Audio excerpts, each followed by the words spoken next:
I think that's why, in my view, I don't really believe someone who doesn't love or cherish or value or have compassion toward themselves can then give that to another person, especially if that person doesn't have it, because where are you pulling it from? Right. Exactly. You know, again, which is what I think we started this conversation on.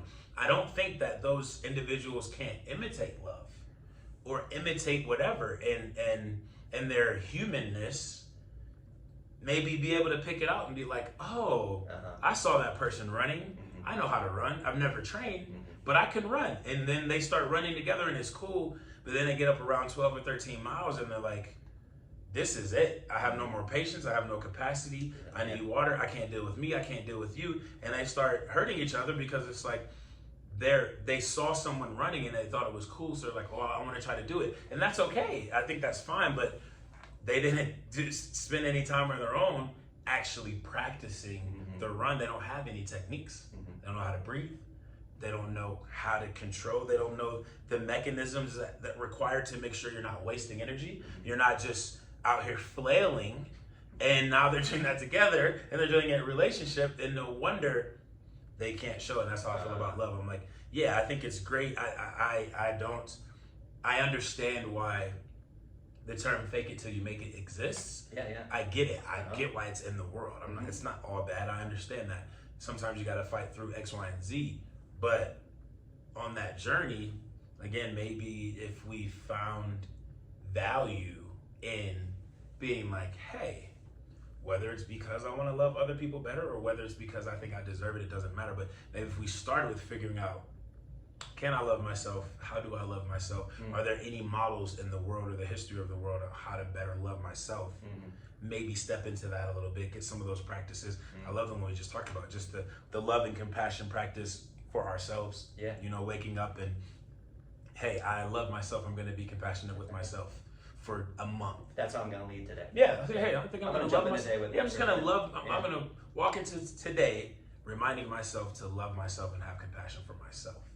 It feels like it's that much easier to then have compassion and love for the next person. And I love that. I love the percentages.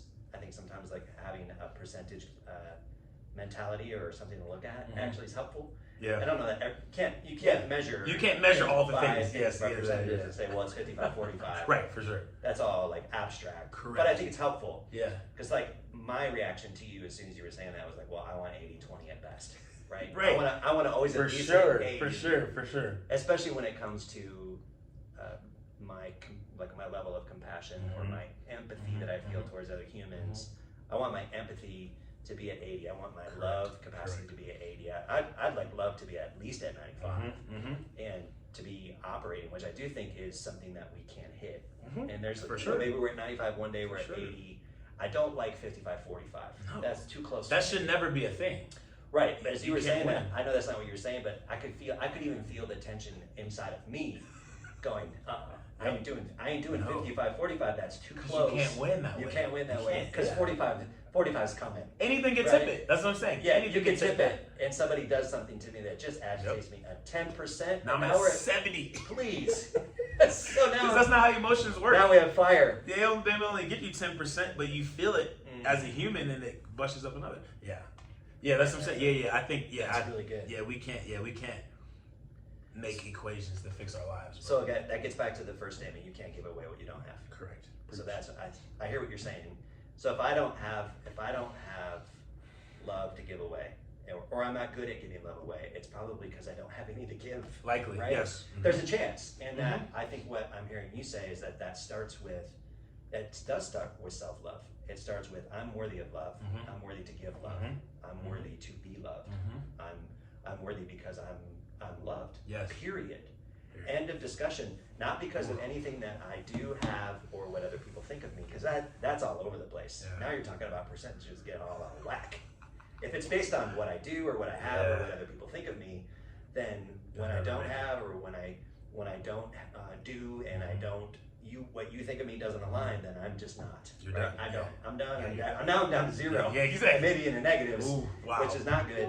But I think if I'm drawing, and I think it goes back to the sources that I'm drawing from, and we were talking earlier about this this analogy of drawing from the ocean of abundance, I call it, or going in with an eyedropper to the ocean.